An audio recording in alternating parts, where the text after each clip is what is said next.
OK. Merci d'être venu. Beaucoup de compétitions ce soir. D'abord, je vais vous faire une confession.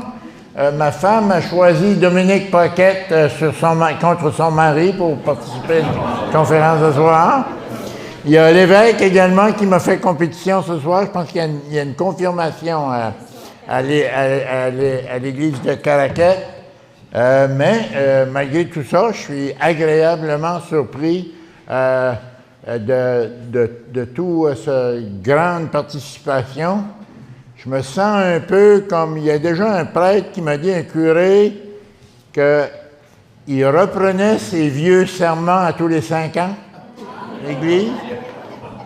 Puis moi, je vous avouerai qu'on a commencé 10 ans passés à faire des conférences, ce qu'on appelle les rendez-vous d'histoire, et que ma première conférence, c'était celle-ci. Mais j'admettrai toutefois qu'il y a énormément d'informations, puis mon histoire est meilleure. Le curé m'avait dit ça lui aussi. Mon histoire est meilleure à ce stade qu'elle l'était auparavant. Dans tous les activités que l'on entend récemment, puis vous avez sûrement entendu cette expression vous dire que nous sommes sur les territoires non cédés du peuple Micmac. Ici, on pourrait ajouter à ça, nous sommes sur les territoires non cédés du peuple Micmac, sur la réserve numéro 13 du Nouveau-Brunswick et sur le lot numéro 28, pour vous donner plus de détails. Puis on vous explique ça tout à l'heure. Avant, dans la tradition de respect pour nos peuples autochtones, il y a quelqu'un qui s'est offert à bien vouloir nous faire un chant d'honneur ou un chant autochtone. Et on va commencer peut-être par cette présentation. Madame Doiron, c'est ça? Ah bon.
Merci beaucoup pour cette démarche très symbolique et je pense consistante avec l'exercice que nous faisons aujourd'hui. Écoutez, tout mon rig est un petit peu trop petit pour ça, mais je vais être obligé de vous expliquer. Mais si vous verriez ça plus clairement, c'est une peinture ou un dessin du chef de la Première Nation de Pokemouche, qui a été dessiné en 1842 par un militaire britannique. Le chef s'appelait John Julian, à une époque, et je vais vous en parler tout à l'heure, où il restait encore ici, à Pokemouche, une communauté autochtone de 75 personnes, selon le rapport de cette visite-là. Et c'est un peu cette triste histoire qu'on peut dire, qu'on peut vous raconter aujourd'hui. Comment se fait-il qu'en 2024, et je dirais même en 1875, il n'en restait plus un seul de ces Autochtones dans la péninsule, dans ces Micmacs.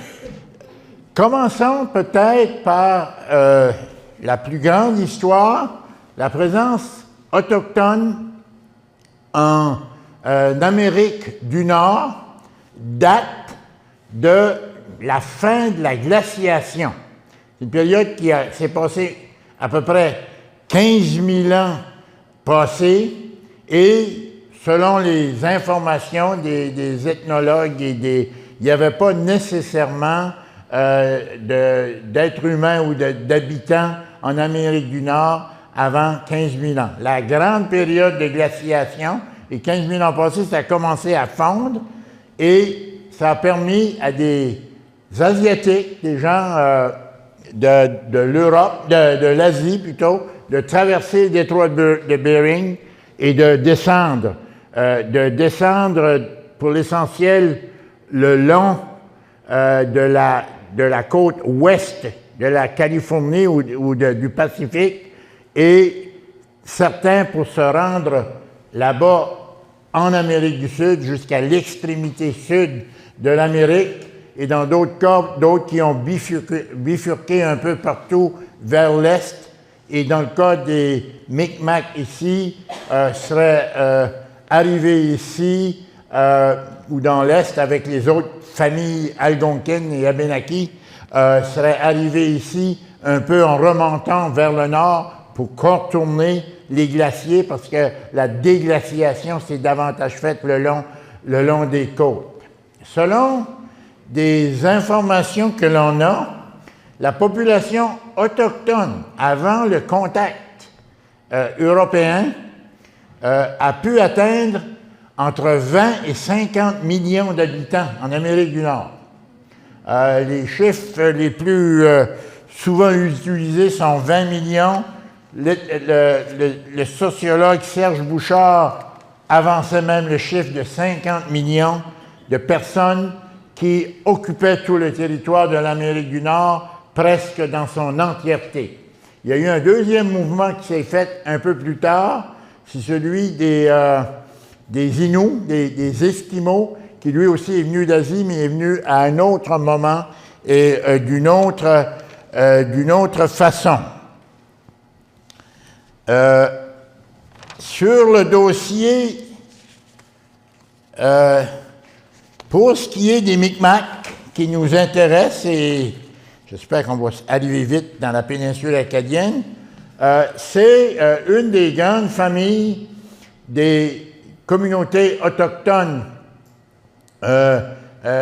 algonquines de l'Est du Canada, qui essentiellement occupaient des territoires qui allaient jusqu'à la moitié de l'Ontario, jusqu'ici sur la côte, dans plusieurs familles. Puis je veux aussi vous dire, là, que j'aurais dû vous dire tout à l'heure, que cette population qu'on a estimée à 20 millions de personnes en Amérique du Nord s'est vue réduite à 2 millions dans l'espace d'une génération, d'une seule génération, à l'arrivée des Espagnols en Amérique du Sud. par la contagion de toutes sortes de maladies dont ils n'étaient pas préparés. Les ethnologues encore là nous parlent d'une quarantaine de différentes maladies, que ce soit un simple rhume, la grippe, etc. Et ça a décimé une population entière en moins d'une génération. Déjà, quand Samuel de Champlain ou Jacques Cartier sont arrivés ici, puis ont eu des contacts, le mal était déjà fait. La présence espagnole dans le sud avait fait en sorte que tout ça s'est rendu jusqu'au Grand Nord canadien où les populations ont été décimées. La seule vengeance que les Autochtones ont pu avoir sur les Européens, on nous dit, c'est ça, il y a une quarantaine de maladies qui ont décimé les populations. Eux auraient laissé un seul virus aux Blancs européens, la gonorrhée. Que j'en dirai pas plus que ça à partir de ce moment-là. Chez les Micmacs, qui nous intéressent ici, chez les Micmacs, ce sont ce que l'on appelle les Autochtones ou les Indiens de la mer, puisqu'ils sont le seul groupe dans le nord de l'Amérique à occuper les régions côtières. Il y avait 4 familles, eux autres aussi, dans les familles algonquines, là, puis du Wanebaki, j'ai mis ça avec mon autochtone, mais essentiellement de New York à monter, c'est ce peuple-là. Les Micmacs, dans ces 4 familles-là, occupaient le territoire de la Nouvelle-Écosse, le territoire de l'île du Prince-Édouard, le territoire de Terre-Neuve, dans une certaine mesure à l'intérieur du Golfe, et la Gaspésie, sauf la côte nord. Donc la Gaspésie, disons, de Percé à descendre. Donc Percé, Nouveau-Brunswick à l'est du fleuve Saint-Laurent. Et on disait d'eux qu'ils étaient les Indiens de la mer, parce que c'est eux qui avaient manifestement contrôlé toute la côte nord-est de l'Amérique du Nord, et surtout celle du Nouveau-Brunswick et du Maine en particulier. C'est eux également qui vivaient beaucoup de la mer. En petit, je sais pas, j'ai fait ça comme un professeur pas trop vaillant, là, qui ne fait pas ses devoirs le soir, là, mais je sais que ça n'existe pas, je vois beaucoup de professeurs là, mais j'ai été un peu paresseux. Mais je vous montre ici quelque chose d'intéressant qui est ce qu'on appelle le calendrier des activités alimentaires des Micmacs, un peu pour vous mettre dans le contexte, pour vous dire qu'ils fonctionnaient, c'était des gens semi-nomades qui se déplaçaient entre la mer, généralement l'été, revenaient dans les terres pendant l'hiver et n'ont laissé que très peu de civilisation matérielle parce qu'ils se promenaient un peu comme une tortue avec leur maison avec eux autres. Et ce que ceci vous dirait, c'est encore petit, c'est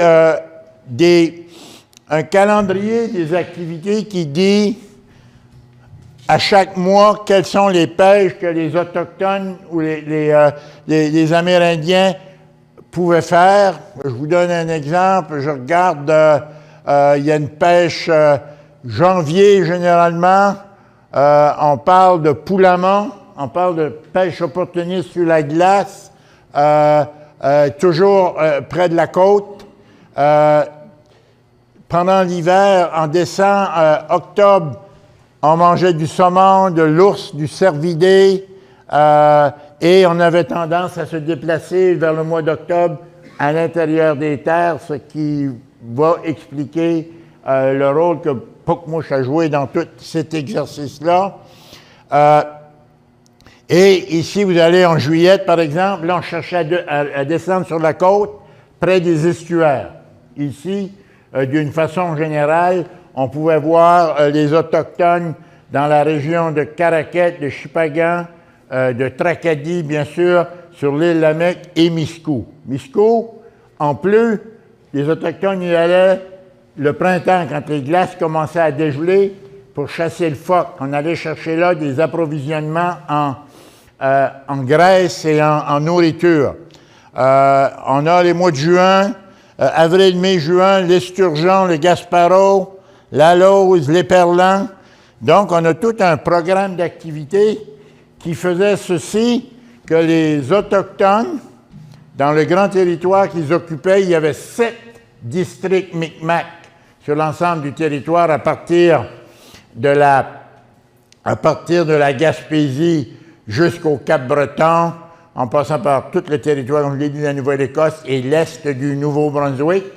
La région dans laquelle on est ici, c'est la région qui représentait le nord-est du Nouveau-Brunswick, à peu près de Restigouche jusqu'à Miscou, et certains autres affirment également qu'il y avait peut-être un sous-district où parfois la communauté gaspésienne jusqu'à Percé pouvait s'identifier à ce que les missionnaires ont appelé d'habitude la communauté indienne de Miscou, parce que c'était ça le grand territoire. Ce qu'il faut se rappeler, ces gens-là faisaient ceci, l'été, là j'ai la carte, on la voit mal, mais l'été essentiellement, ils se déplaçaient en canot, à pied ou à travers les portages vers les côtes.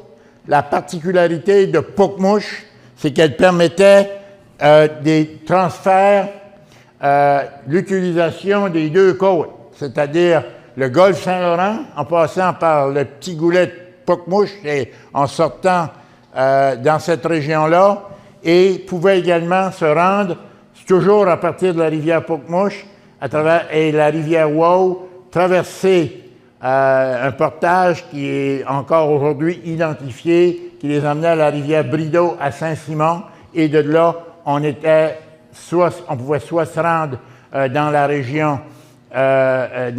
de Shippagan, de Lamec ou de Caraquet. Comme je le dis, on s'installait l'été le long des rivières, le long des courbes d'eau pour pêcher ce qui pouvait leur permettre de pêcher. De façon générale, les mollusques, les huîtres, les coques qui sont des produits très utilisés, le homard également, qu'on pêchait avec des corlets ou avec toutes sortes de moyens comme ceux-là. On pêchait le saumon à la nigogue, mais aussi avec des fascines, c'est-à-dire des techniques de pêche assez sophistiquées, des weirs, là, on bâtissait des abris et des murs pour quand le saumon montait pour pouvoir le garder à bas eau Donc, c'est un peu le système que l'on fonctionnait. On transformait souvent ces aliments-là en réserve, en le faisant sécher, en le mettant dans la graisse, etc. Mais c'est comme ça que l'on opérait. Déjà, à l'arrivée des Blancs, à l'arrivée de Jacques Cartier, la première observation de Micmac ici est faite par Jacques Cartier en 1534. On se rappelle qu'il a rencontré des Autochtones à Gaspé, mais ce ne sont pas des Micmacs. Les premiers Micmacs, il les aurait rencontrés entre Miscou et Port-Daniel, de l'autre côté, où des Micmacs sont venus le voir en lui faisant toutes sortes de signes et avec des peaux de fourrure, ce qui confirme que déjà, ces Autochtones-là avaient établi des contacts avec les Européens et échangeaient des choses. Les gros échanges, essentiellement, tout ce qui a touché la poterie en cuivre, les pots de cuivre. Et ça a été non seulement important, mais peut-être le début de la fin pour les Autochtones, où ils avaient, avant ça, des techniques de cuisson et de survie qui les rendaient autonomes. Je vous donne un exemple. On réussissait à faire bouillir de l'eau dans des casseaux d'écorce. Et c'est pas facile. J'ai vu ça l'autre jour à la télévision. Assez simple, on mettait de l'eau dans des contenants en écorce. On faisait chauffer des roches, puis on jetait les roches dans l'eau jusqu'à ce qu'il y avait. C'est comme ça qu'on arrivait à faire bouillir de l'eau. Mais l'arrivée du cuivre a éliminé ces traditions-là. On sait déjà que vers 1600, quand l'arrivée de Champlain, disons, dans la région ici, que ces Autochtones-là avaient déjà perdu une grosse partie de leur indépendance. L'arc et la flèche n'étaient plus là, même chose, ils ont reçu des fusils également. Ils ont reçu des fusils et en échange de peaux de castor et de toutes sortes de choses comme ça, et qui a énormément nui à leur indépendance ou à leur capacité de pouvoir survivre. Donc, le pattern des sociétés autochtones dans la région de la péninsule, assez simple.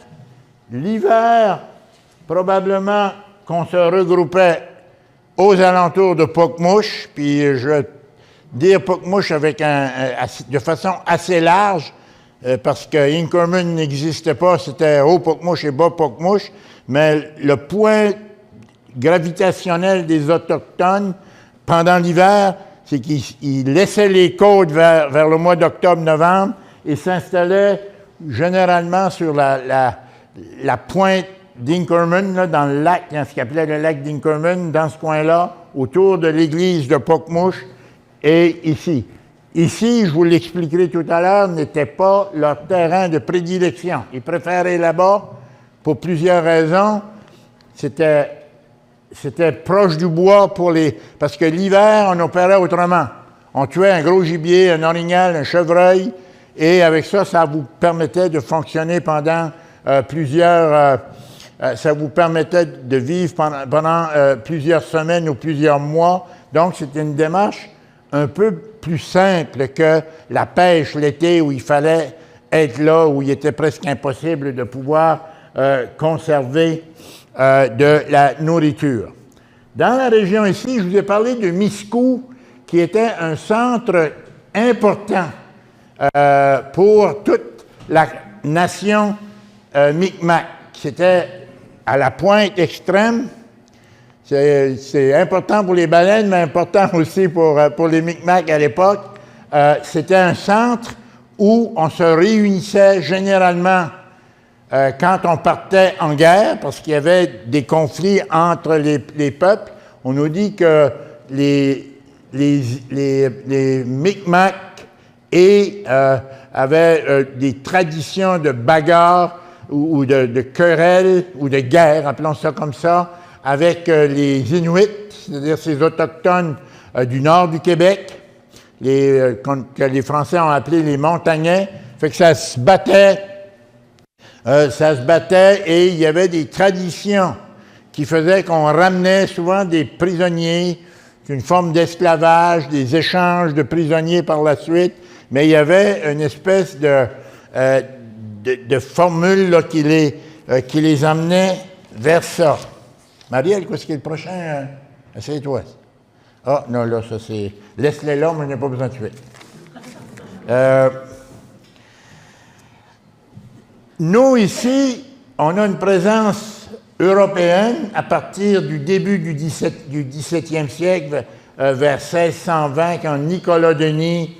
donc, le territoire ici est donné, si vous voulez, la France le réclame comme le sien, entre deux colonies, la Nouvelle-France en 1604 et l'Acadie en 1608.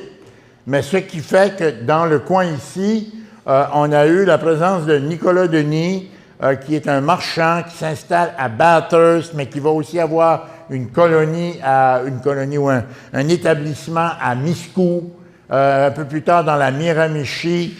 Ça trafique là-dedans et ça se fait toujours en collaboration avec les Micmacs. Ça, il y a une réalité qu'on peut dire, il n'y a jamais eu aucun conflit militaire ou violent entre les Micmacs et les Acadiens. Et jamais que ça existait, il y a eu une collaboration. Les historiens, c'est un peu difficile à savoir, parfois on a peut-être la volonté d'embellir ce lien-là, mais il y a eu beaucoup plus de collaboration que c'est le contraire. À Miscou, on sait par exemple qu'il y avait un lieutenant de Samuel de Champlain qui s'appelait Thierry Desdames, qui a opéré à partir de Miscou et parfois de Québec. On sait que lorsque les frères Kirk ont conquéri Québec, il y avait des Français qu'il fallait soit ramener en France, c'était trop tard l'automne, et que Champlain aurait demandé à Théory des Dames d'amener ces réfugiés français-là sur l'île Miscou, protégés par les Micmacs sur l'île Miscou. Donc, ça démontre qu'il y a un certain rapport. Deuxièmement, il y a un lien direct entre le fait qu'un des noms les plus communs ou les plus populaires chez les Autochtones dans le Nord-Est, c'est surtout à Escanopédic, à Burnchurch, ça c'est la famille Dedam, et ça vient de Terry Dedam, qui était un officier français qui a agi ici. Par la suite, on a des descriptions des Récollets qui avaient ouvert une mission à Miscou et qui sont revenus à la fin du 17e siècle, particulièrement un missionnaire qui s'appelait Chrétien Leclerc, qui a fait une description incroyable de la vie de société, de l'organisation, de structures. Il ne parle pas de la péninsule acadienne parce que c'est un thème qui date de 1975, mais parle effectivement des communautés autochtones, on les appelle à l'époque de Miscou, qui regroupe tous ces gens-là. Et dans cet exercice-là, on entend parler de Pokemouche une première fois en 1700, ça c'est très intéressant, en 1714, après le traité d'Utrecht, où l'Acadie passe aux mains de l'Angleterre, l'Angleterre dit aux Acadiens de la Nouvelle-Écosse, aux Acadiens de Port-Royal, de Beaubassin également, si vous voulez vous en aller, on vous laissera partir. Et au printemps 1714, il y a un Acadien qui écrit un petit rapport au gouverneur qui est resté dans les archives, un Acadien du nom de Pierre Arsenault qui part de Beaubassin, donc de Baie-Verte, là, dans l'isthme de Chignectou, et explore tout le territoire pour voir si c'était pensable qu'il pourrait venir s'installer ici, dans un territoire qu'ils pensent encore être sous juridiction française. Et Pierre Arsenault fait un rapport, il couche à Richibouctou, mais nous dit qu'il couche chez les Autochtones à Pokemouche, et décrit une partie de pêche à l'anguille, où il montre que les gens pêchent l'anguille au flambeau et à la nigogue, et se dit impressionné par la quantité d'anguilles qui a été pêchée dans la rivière de Pokemouche, et il parle qu'ils en ont fait un festin, puis qu'ils ont été bien accueillis par les Autochtones. Ça, c'est une première signification qu'on a vu les Autochtones ici à Pokemouche, et on parle de 1714. Les ethnologues nous disent, selon les recherches, parce qu'il y a eu des recherches dans la rivière de Tracadie, dans la rivière ici, que la présence Micmac dans la péninsule acadienne est probablement vieille de 3500 ans. Tout ce qui est Miramichi, péninsule acadienne, à peu près 3500 ans. Les plus vieux vestiges, le Mount Augustine à Red Bank sur la rivière Miramichi, mais il y avait un médecin à Tracadie anglophone qui avait un intérêt incroyable à ça et qui a ramassé. On a trouvé également des tombes avec justement des pots de cuivre, etc., qui montraient que plusieurs centaines d'années avant la présence blanche ici, il y avait manifestement quelque chose qui se passait. Dans cette démarche-là, je vous l'ai dit tout à l'heure, on sait qu'en 1693, la rivière de Pokemouche est donnée en concession à un seigneur qui s'appelle Degré. Et je vous ai dit qu'en 1714, Pierre Arsenault fait la rencontre des Micmacs ici à Pokemouche. Et il, effectivement, sera impressionné par leur pêche. Après ça, il faut peut-être attendre à la déportation pour entendre parler des Indiens de Pokemouche ici, quand, bien sûr, il il y a peu d'activités entre les installations de Miscou et de Miramichi au début du 17e siècle jusqu'à la déportation, même si c'est un territoire qui est connu et que tous les gens utilisent, mais il y a quand même une activité qui va se faire après la déportation. On se rappelle les camps de réfugiés de Miramichi, de Beaubears Island, les camps de réfugiés de Restigouche également, fait en sorte qu'après la déportation, les Acadiens se retrouvent en masse dans le nord du Nouveau-Brunswick et sont pourchassés par les Autochtones, non pas par les Autochtones, mais par les Anglais. Et on a quelques rapports intéressants. Celui, par exemple, de Gamaliel Smethurst, qui, après la déportation, à l'automne 1761, c'est un espèce de commis voyageur de l'époque. Il y a un bateau, il part d'Halifax et reçoit l'autorisation de faire commerce avec les Anglais, s'il y en a, et les Indiens dans la baie des Chaleurs, et s'installe à Bathurst. Ce qu'il n'a pas prévu, ou campe à Bathurst, laisse son bateau et son capitaine au large, et ce qu'il n'a pas prévu, c'est qu'il y a des corsaires. Et ça, là, on peut rajouter le capitaine de Saint-Simon, on peut rajouter d'autres personnes. Il y a une zone dangereuse dans la baie des Chaleurs où les Français courent après les Anglais et les Anglais, si bien que Gamaliel Smethurst, avec sa valise, c'est un peu comme un commis voyageur, il décrit qu'il y a 2 grosses malles dans lesquelles il y a des chemises de coton, il y a du fil pour faire du filet, il y a un peu de sel, et il s'aperçoit que dans une escarmouche au large de Bathurst, son capitaine s'est sauvé avec le bateau et l'a laissé tout seul à Bathurst. Ça va mal? Fait que là, il rencontre 2 frères, il nomme vos ancêtres, probablement à Delbert, les cousins de la Gaspésie, je pense que c'est Abraham Dugas, ou en tout cas un des Dugas de Carleton, à qui il dit, moi, il faut que je m'en va en Nouvelle-Écosse, retrouver mon capitaine et mon bateau.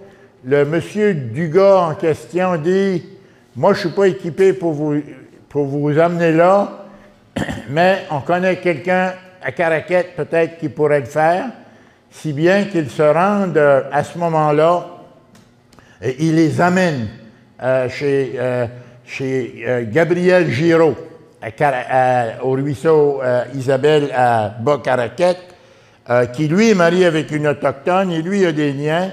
Fait que le monsieur arrive chez Gabriel Giraud, puis il dit, il faut que je me rende Et là, négocie quelque sorte de combine, puis lui dit, moi, je ne peux pas vous emmener là, mais nos contacts avec les Indiens de Pocmouche, ils vont vous trouver des guides, puis ils vont réussir à vous amener. Fait que Smethurst raconte qu'il est emmené par le fils de Gabriel Giraud ici à Pocmouche, décrit un tipi ou un wigwam, fait toute la description, ce qu'il y a à l'intérieur. Il dit dans ses commentaires, il s'est aperçu que pour séduire tout le monde, c'est pas différent chez les Indiens que chez les Blancs. La première chose qu'il fait, il a donné des cadeaux aux femmes. Puis il dit, j'ai senti que la pression s'abaissait, puis tout était beau. Et il rentre en discussion avec le chef, le chef que lui appelle Icon Hosbabot, excusez mon micmac, mais que les Anglais, on verra tout à l'heure, pour le même chef, appellent Claude Atonish. C'est probablement un Anglais et un nom français. Mais il rencontre le chef dit, écoutez, et les Indiens commencent à être dans le pétrin. Les Français sont partis, ils sont dépendants, ça fait au moins 2 générations, sur la nourriture qui doivent leur être amenée. Ils n'ont plus la capacité d'être autonomes. Il y a des pressions sur eux autres pour ne plus occuper le territoire comme ils l'occupaient. Et le chef dit, on ne peut plus compter sur les Français. Puis il dit, on a signé un traité avec les Anglais l'automne dernier. On parle du chef de Pocmouche. Mais il dit, on ne leur fait pas confiance. Ils vont pas. Et à la grande surprise de Smethurst, le chef à Pokemouche ici raconte tout. Il dit New York est là, Montréal est là, les Français qui étaient nos amis s'en vont, puis on est après dépérir nous autres aussi. Fait que déjà, il y avait une opinion politique là, sur la rivière de Pokemouche, et il se dit impressionné par la qualité, la connaissance du chef, etc. Et finalement, le chef, il trouve 2 guides qui les emmènent à Miramichi, puis Smethurst va continuer son histoire. Le traité dont il a parlé, c'est les fameux traités d'amitié. Les anglophones viennent de prendre le territoire, savent pertinemment que s'ils veulent rester ici, il faut qu'ils font la paix avec les Autochtones et vont couramment essayer de rentrer en contact avec toutes les Premières Nations autochtones Micmac de l'Atlantique pour leur faire signer un traité.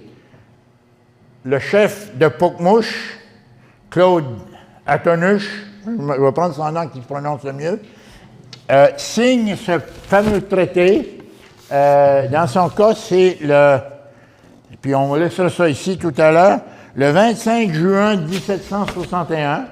L'histoire raconte que le gouverneur à Halifax a fait descendre à Halifax tous les chefs à 2 ou 3 reprises, et il y a 15 chefs qui vont signer ces fameux traités, des Friendship Treaty qu'ils appellent, où les Autochtones s'engagent à ne pas attaquer d'aucune façon les résidents anglais ou l'armée, et en échange de ça, ils pourront faire du commerce dans des postes de traite et auront le droit de chasser et de pêcher là où ils veulent, qui est la base de ce que la Cour suprême, et c'est ce traité-là, signé par tous les chefs Micmac en 1761, que la Cour suprême en 1999, avec lequel elle a reconnu le droit des Autochtones de commercer et de vendre le produit de leur pêche. De là, le jugement Marshall et le reste de l'histoire. Mais Pokemouche était l'une des 15 réserves qui avaient signé ces documents-là. Mais c'est le début d'une longue misère pour les Autochtones, et je vous dirais que selon les descriptions que l'on a, il en reste 200 dans la péninsule acadienne au maximum à la déportation. Et il peut en avoir 200, mais c'est difficile parce qu'il semble y avoir des mouvements entre la péninsule, entre Gaspé de l'autre côté, Gaspé-Guiag, qui est Maria, Listigouche, Pabineau. Tous ces réserves-là et ça change, et eux aussi sont dans la tourmente. Il y a des conflits entre Français et Anglais, mais il y a une chose que l'on constate, ils crèvent la faim. Ils ne sont plus capables, dans un contexte qui semble avancer à grande vitesse, évoluer. Ils n'ont aucune éducation, d'une part. Ils ont des traditions de pêche et de chasse qui demandent un très grand territoire, donc il faut qu'ils se déplacent. Des fois, c'est 100 km l'hiver pour venir. Ils doivent avoir la liberté de chasser, de pêcher, et ce n'est plus là. L'arrivée des colons, des Acadiens, à partir de 1770 à Caraquet, à partir de 1800, et un petit peu plus tard, les Irlandais, vers 1810, veulent la terre, veulent la rivière et veulent la forêt. C'est le bois. Et les Autochtones ne peuvent plus fonctionner là-dedans. Ils se font chasser de où ils vont. Ils ne peuvent plus aller sur les côtes faire la pêche. Ils ne peuvent plus s'installer à Caraquet ou partout l'hiver ou l'été. Et là, on commence à avoir des requêtes au gouvernement pour dire « Donnez-nous de l'aide, de la subsistance ». Ça peut être de la nourriture dans certains cas, mais vers 1800, il y a un phénomène qui se produit, c'est que là, il faut les protéger sur des terres. Il faut leur donner un espace où que personne ne va les chasser de là ou que personne. Ça, c'est des gens qui, 10 ans avant, étaient chez eux, là. Donc, il faut leur trouver des terres ou des territoires. Et c'est là, par exemple, que les 2 premières réserves, ou les 2 premiers titres qui sont signés à des Premières Nations, c'est une réserve qui est faite au nom de Jean-Baptiste Pomainville et de quelques colons à Inkerman, qui était Lower Pokemouche dans le temps. Donc ça, c'est la première. Il y a une trentaine d'actes ou 50 d'actes qui est signé. Ça marche comme ça marche chez les Blancs. Il faut faire une pétition. Il faut pétitionner le gouvernement et leur dire, nous, les Autochtones, sommes loyaux, avons été loyaux, avons de la misère à vivre, et on demanderait un petit territoire. Et entre 1800 et 1802, il y a 2 petites réserves qui sont signées aux Autochtones. Une alentour de l'église Inkerman, dans ce territoire-là, à la famille Pomainville, et un autre au garage Ultramar à Laurent-Mononguéric, à Pokemouche, là, juste au coin. Ça, c'est les 2 territoires où il y a des familles, la famille Debosc à Pokemouche et la famille... et là aussi, ça ne fonctionne pas, il y a de la pression, les Irlandais arrivent, veulent s'installer dans le haut de la rivière de Pokemouche, et c'est pas seulement avec les Indiens qui ont de la misère, la chicane pogne entre les Acadiens, puis ça brûle les églises à peu près tous les 3 semaines entre Inkerman et Pokemouche, et finalement, il y a quelqu'un qui dit, si on pouvait, les Autochtones font une autre demande, puis disent, regarde, on est prêt à laisser tout ce terre-là aux Blancs, si vous le voulez, mais donnez-nous un territoire, au moins, où on peut chasser, pêcher, et, espérons-le, peut-être commencer à faire de l'agriculture. Et il y a une demande en 1810, une pétition qui est signée et qui demande 5000 acres de terre dans le haut de la rivière de Pokemouche, et on précise bien, rassurez-vous, on est au moins à 3 lieues de toute présence, il n'y a personne dans le haut de la rivière à ce moment-là, et ils demandent donc les 2 côtés de la rivière de Pokemouche, du pont là-bas jusqu'à là, mais ils ne reçoivent pas ça, ils reçoivent quand même en 1810 la réserve actuelle qui est de 2200 acres. On a-t-il une carte de quelque chose ici? OK, continuons ici. Recule. C'est beau. Donc, je vous expliquerai tout à l'heure, mais essentiellement, il y a en 1810 une réserve, encore une fois, à Jean-Baptiste Pomainville, qui est manifestement la famille Pomainville, la famille la plus nombreuse et dont le nom a resté le plus longtemps dans la péninsule acadienne, à qui on octroie ces terres-là. Selon notre histoire, les Autochtones ont encore le même réflexe. L'été, ils sont allés sur la côte, l'hiver, de s'en venir ici. Le gouvernement tente par tous les moyens de dire on va en faire des fermiers, mais c'est des coureurs de bois, c'est des Autochtones qui ont vécu toute la vie à essayer de fonctionner. C'est des cueilleurs-piqueurs, c'est des chasseurs, et puis ils ont énormément de difficultés à s'installer là-dedans, et la population diminue toujours. La même chose là, il y a de la pression par les contracteurs forestiers qui veulent soit couper leur bois ou qui volent leur bois, puis il y a un malaise dans tout cet exercice-là, et ces gens-là, je répète l'expression que je vous ai dit tout à l'heure, crèvent la faim. Et ce n'est pas seulement le problème de Pokemouche, c'est le problème de tous les Autochtones au Nouveau-Brunswick, et mettons ça dans un contexte colonialiste où Londres, l'Angleterre, parce que après 1713, tout ça, au 19e siècle, c'est totalement britannique, il n'y a plus rien français, veut tout simplement se débarrasser des Autochtones. C'est là le début de ce que certains appellent encore aujourd'hui un génocide. Donc, il y a toutes sortes de façons qui disent comment on va faire pour se débarrasser de ces gens-là.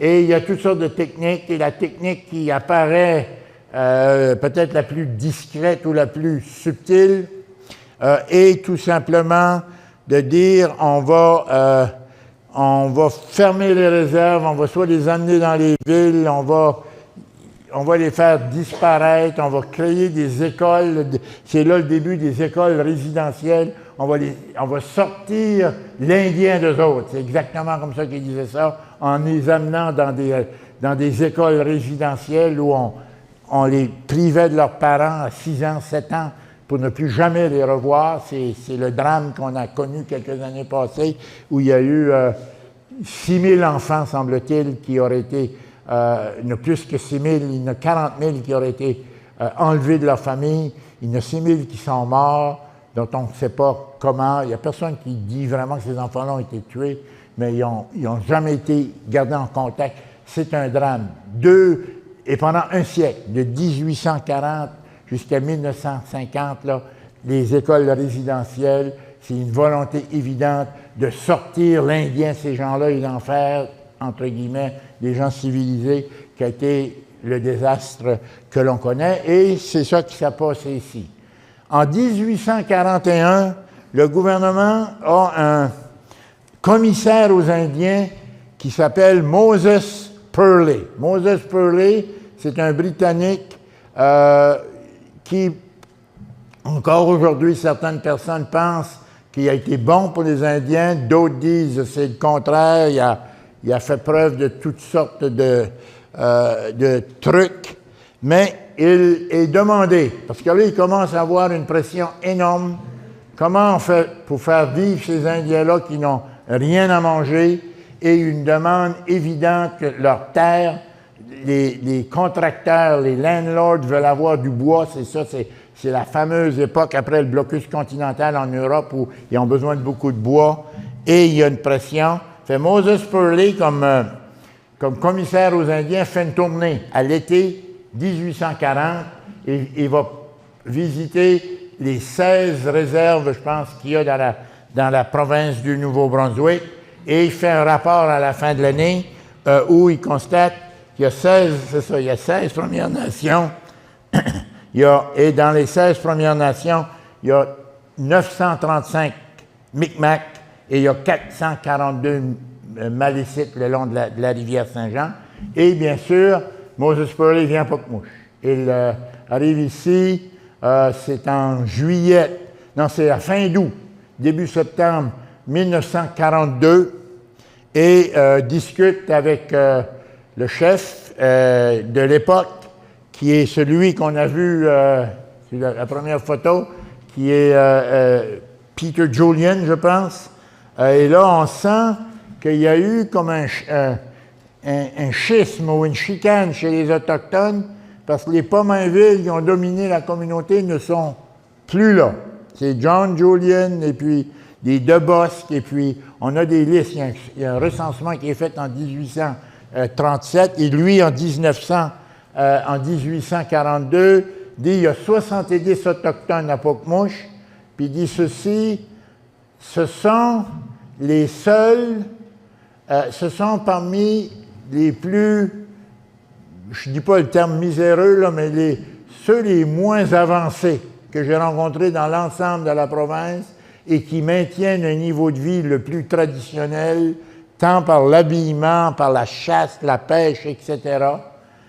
Il dit également que c'est la seule réserve au Nouveau-Brunswick où il n'y a pas personne qui sait un mot d'anglais. Il y a un petit peu, ça parle un français cassé ici, probablement en raison des missionnaires puis des communautés francophones, mais il n'y a personne, puis déjà ils sont fidèles à notre volonté d'essayer de...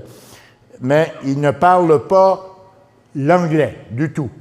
Et en quittant ici, Moses Purley, en canot, descend, lui fait le portage.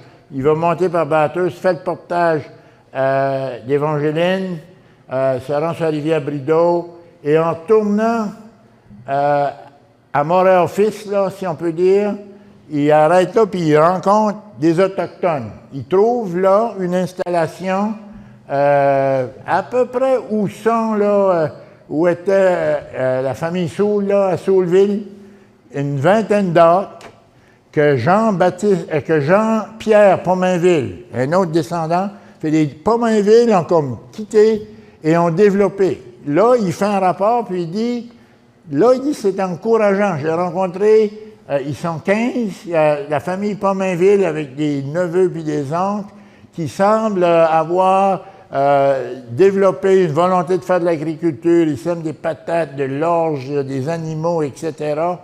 Mais il dit, M. Pomainville a un problème, c'est qu'il n'y a pas de titre de propriété pour ses terres et les gens, il dit, il ne peut même pas laisser sa terre parce qu'il va se la faire voler. Et M. Purley dit, je lui ai promis que j'allais régler ça. On retrouve dans la correspondance effectivement que Moses Purley tente d'obtenir les titres de terre, mais n'a jamais la capacité de les obtenir, et les Pomainville reviendront à Pocmouche, selon les informations qu'on a là, dans les années 1950. Suite à son retour, Purley fait un rapport et dit qu'il faut faire quelque chose, il faut trouver une manière, d'une part, les Autochtones ont trop de terrain, et il fait un calcul, exemple, les autres ici, il dit, il y a 2200 acres à Pocmouche, la petite gang qui sont 225 acres ferait l'affaire, on pourrait vendre ces terres-là, et avec l'argent, ouvrir un fonds pour pouvoir les aider à se développer, etc. Et il recommande également de fermer quelques réserves. Il dit, on va les emmener plus proches des grandes villes. Et nomme quelques réserves, une à Aboujagan, celle-ci, quelques réserves. Il dit, on va fermer ça, on va concentrer ça dans les proches et toujours dans l'idée de les assimiler et de les emmener. Ce qui fait qu'en 1844, la réserve ici est arpentée et divisée en lots, dans la volonté d'essayer de la vendre. Et elle est divisée, il y a des lots de 40 acres qui partent plus à l'est, là, de ce que, après chez Maurice Robert, un petit peu avant, là, c'est la crique qu'il y a là. C'est là que ça commence. Et tout ça est divisé dans le dessin jusqu'au bout ici. Et en 1955, le gouvernement fédéral annonce la mise en vente, la vente de ces terrains. Les deux premiers terrains, le lot 1 et 2, à l'est, est vendu à un nommé Paul Landry. Il est ici. Et en 1856, ce qui probablement donnera le nom à la communauté Landry Office, parce que la famille Landry sont les premiers à avoir acheté les deux premiers lots. Par la suite, tous les terrains sont vendus, il y a des exploiteurs forestiers qui en vendent, mais c'est vendu dans la confusion, et c'était pas cher. On vendait ça 250 piastres, 200 piastres, et il y avait une entente, tu pouvais payer tant par année au ministère des Affaires indiennes, puis quand tu avais fini, tu demandais ton titre de propriété. Dans beaucoup de cas, les gens ne demandaient pas des titres de propriété, même s'ils avaient payé, et on regarde au ministère des Affaires indiennes, puis pour ceux parmi vous qui ont déjà appartenu des terres ici dans les années 60, il y a même des avocats qui ne voulaient pas toucher ça. C'était trop compliqué. Je ne sais pas si vous avez connu ça, Gérald, de la confusion autour des titres de propriété sur la réserve de Pocmouche. Et l'idée était, c'est ça, d'écrire, mais en 1910-1920, avant ça, c'était pas important, mais c'était la deuxième génération, quand tu commençais à vouloir diviser tes terres ou les donner à quelqu'un par testament, là, la mère de fesser dans la fan dans beaucoup de cas, et il y a des dizaines de lettres aux affaires indiennes qui disent ce terrain tu l'as, il est-tu à vendre? On s'aperçoit qu'il y a des terrains qui étaient vendus 2 fois. Et les Autochtones, eux, et c'est ça la question, comment est-ce que les Autochtones ont véritablement cédé d'une façon légale et volontaire leur réserve? Parce que ça, c'est une importance dans la jurisprudence canadienne. si tu peux démontrer que tu as été forcé à vendre ton terrain ou que tu l'as perdu, il y a des mécanismes d'appel, de compensation. C'est pour ça que de temps en temps, tu vois une réserve qui a reçu 50 millions, 40 millions. Ici, tout le monde a dit pendant toutes ces années-là que les cessations s'avaient faites dans l'ordre, mais déjà vers 1920, on s'aperçoit, on se dit qu'est-ce qui s'est passé? Moses Purley revient en 1947. J'ai dit qu'il y avait 70 personnes. En 1847, quelques années après, il en reste seulement 50. Et sur les 50, il y en a 20, semble-t-il, qui travaillent dans des moulins à Shippagan. Et Moses Purley vient ici avec une idée précise. On va vendre ces terres-là, puis vous allez avoir de l'argent, vous allez avoir moins de terres, vous allez vous organiser. Il n'y a pas de consensus, il n'y a pas nécessairement personne qui a signé quoi que ce soit, même si le rapport, et rappelez-vous, ce n'est pas le fédéral, là, c'est la province, parce qu'il n'y a pas de Canada avant 1867, mais il n'y a pas d'indication là, que ça s'est fait aussi clairement qu'à d'autres endroits. Tout ce qu'on sait dans l'histoire, c'est que ces gens-là partent et c'est la population, comme je l'ai dit, était de 70-75 personnes en 1841. Elle est de 40 en 1860. Et les terres ont commencé à être vendues à partir de 1955.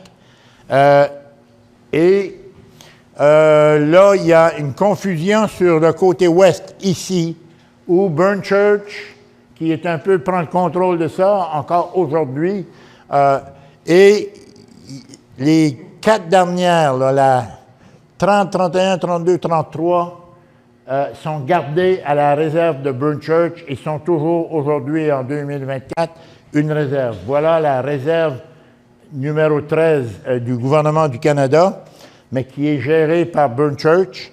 Ce que vous voyez là, ça, c'est le terrain du golf. Là. Nous autres, c'est pour ça que je dis qu'on est à 29 ou 28 tout de suite. Et ce terrain-là, donc, appartient à Burn Church. Et ce qu'on en dit, il y a peu ou pas d'Autochtones. Déjà en 1871, on indique qu'il reste 2 Autochtones seulement dans la péninsule acadienne qui sont... Et où sont-ils allés? Pour la plupart, les informations nous donnent l'information qu'ils sont allés à Burn Church. Encore là, c'est difficile, les noms en changeant, en anglicisé. L'exemple que je connais, puis je suis en contact avec eux, là, ils sont censés venir me trouver pour faire un petit peu de pèlerinage familial. La famille Pomainville, dont je vous parlais, a déménagé à Burn Church et porte maintenant le nom de Somerville. Il y a Larry Somerville qui travaille comme assistant gérant à l'usine qui appartient maintenant à la Première Nation Bas-Caraquet, à qui j'ai dit ça. J'ai dit, tu sais que tes ancêtres étaient là. Il y a une pierre de tombe au cimetière à Sainte-Anne. Et là, il m'a appelé l'autre jour pour me dire aussi qu'il va faire beau. Ma vieille mère et tout le monde aimerait qu'on fasse un petit cérémonial autour de tout ça. Mais on va s'en occuper. Les 2 dernières indications qu'on a dans des registres paroissiaux ou quoi que ce soit, c'est le baptême de 2 filles à Paquetteville. Et ça, assez tard, vers 1910. Et là, l'information qu'on a appris par la suite de Monseigneur Robichaud, de Monseigneur Robichaud, c'est que c'est des Autochtones qui sont venus s'installer sur la rivière Burnsville quand ils ont ouvert les moulins et ils travaillaient là. Fait que c'était pas permanent, mais ils sont allés là.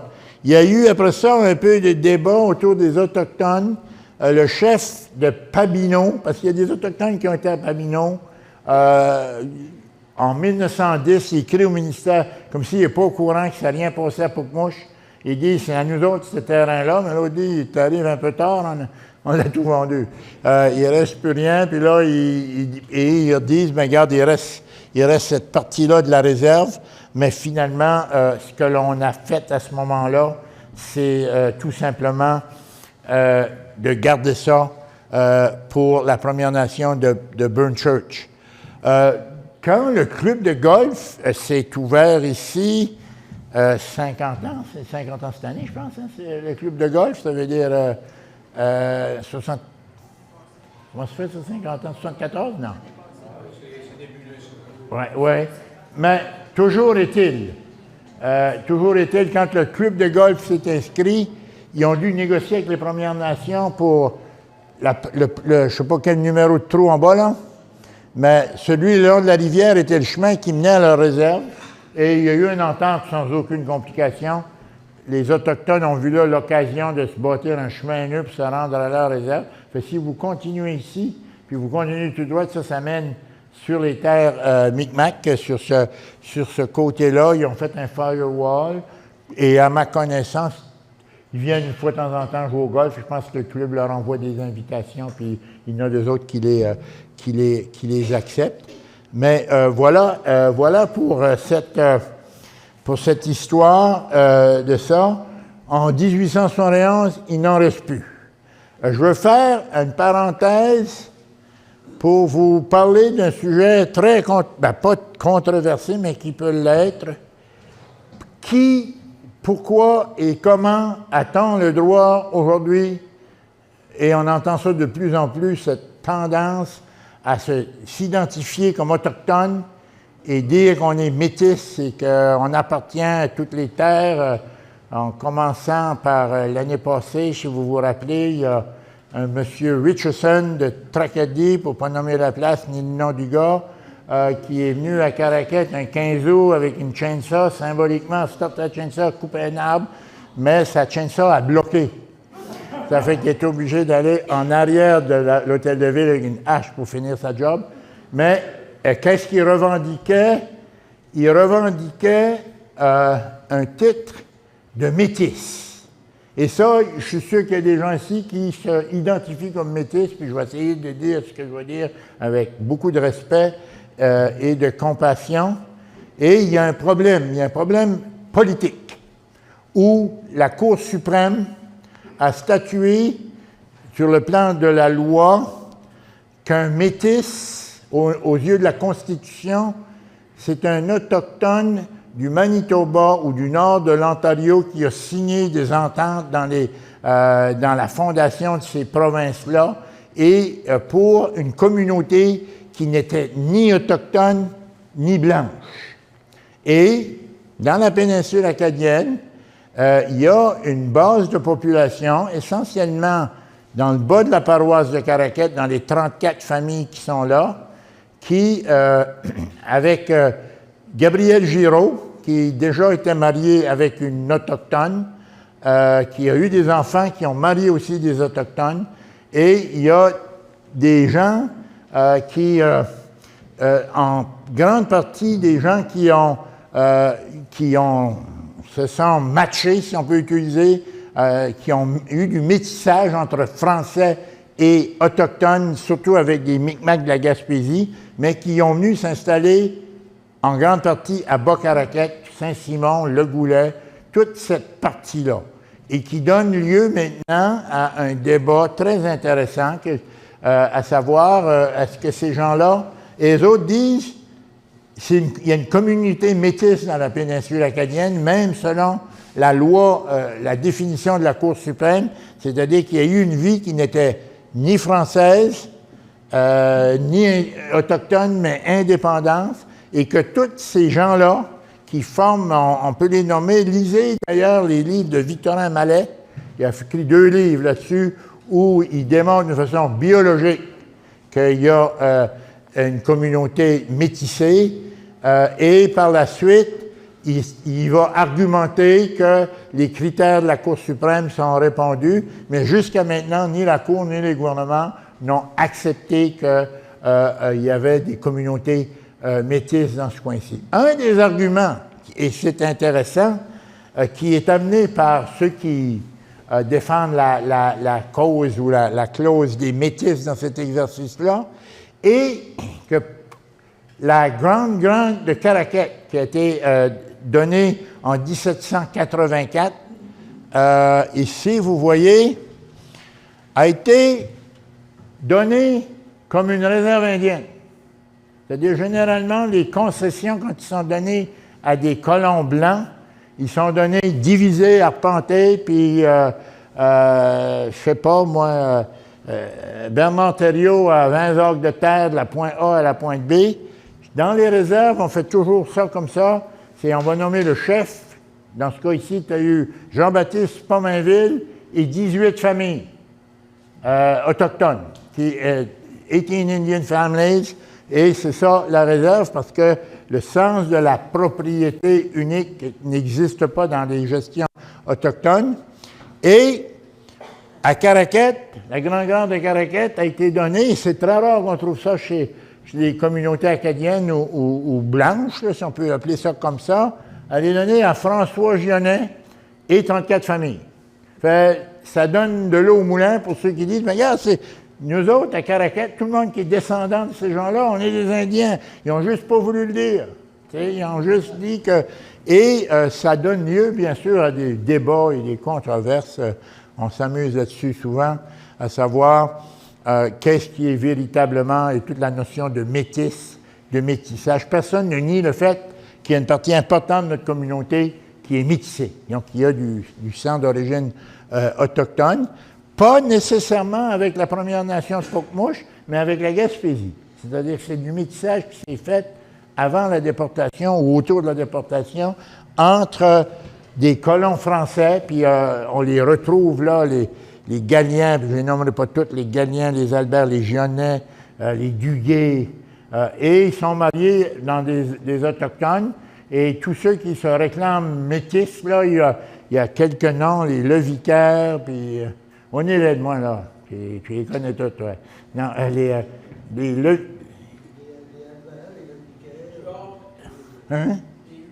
les Huards, en fait, toutes ces familles-là, qui, donc, c'est des liens entre autochtones et acadiens. Et ça a donné lieu à Caraquette, on s'entend, à toutes sortes de débats. Les parents hauts disaient que les parents bas n'étaient pas purs, puis que ça chicanait à savoir qui ce qu'il y avait tout ça. Et c'est ça le débat qu'on a dans cette quête d'identité. Il y a des Autochtones qui aiment ça, qu'il y a des gens qui veulent se joindre à leur communauté. Il y en a d'autres qui disent que c'est de l'appropriation culturelle et que ce sont nous, les Autochtones, qui devraient décider, pas la loi qui va décider si quelqu'un est autochtone ou pas, mais c'est nous, les Autochtones, qui devraient décider qui fait partie de notre communauté. Mais on ne se lancera pas dedans, on peut se battre puis s'arracher des cheveux pour restant de choses. Fait, voilà un peu cette histoire des Autochtones dans la péninsule acadienne qui s'est terminée d'une façon, je ne pense pas qu'on a grand-chose à dire par rapport à la fierté de tout ça. Il y a une réalité, si dans l'Acadie de la pré-déportation, il y avait beaucoup d'indications qu'il y avait des liens très étroits, après la déportation, on ne voit plus ça dans l'Acadie de la péninsule acadienne. Les liens sont totalement rompus. Les historiens vont expliquer bien des choses. C'est que les Autochtones sont tellement dépendants des gouvernements depuis 100 ans qu'ils n'ont fait aucune démarche pour pouvoir... ils doivent démontrer, sinon une neutralité, au moins une affinité avec les gouvernements en place. Les gouvernements aussi ont favorisé l'assimilation de ces réserves-là, partout, même dans les régions francophones. Les Gouacs, c'est un bel exemple, sont entourés de francophones, mais ces gens-là ne parlent pas le français parce que le gouvernement n'a pas voulu que ce fait. La seule Première Nation au Nouveau-Brunswick qui est francophone, c'est celle de Saint-Basile, ou la Première Nation malicite de Saint-Basile, qui, elle, parle le français. Par contre, maintenant, on voit de plus en plus de gens qui aiment s'afficher autochtones et puis qui viennent nous voir. Mais je pense que Madame est un bel exemple de ça ici. On s'aperçoit, comme à Burn Church également, un nouveau phénomène. Les familles, il y a beaucoup de mariages entre Blancs et Autochtones qui fait que les enfants sont souvent envoyés dans les écoles francophones à Néguac ou ailleurs. Et il y a même des parents à Burnchurch qui sont conscients que si leurs enfants veulent avoir un avenir acceptable, il faut qu'ils parlent la langue du coin. Et c'est un peu ça qui se passe. Fait, voilà mon histoire. C'est une histoire qui finit mal, mais écoute, c'est pas de ma faute.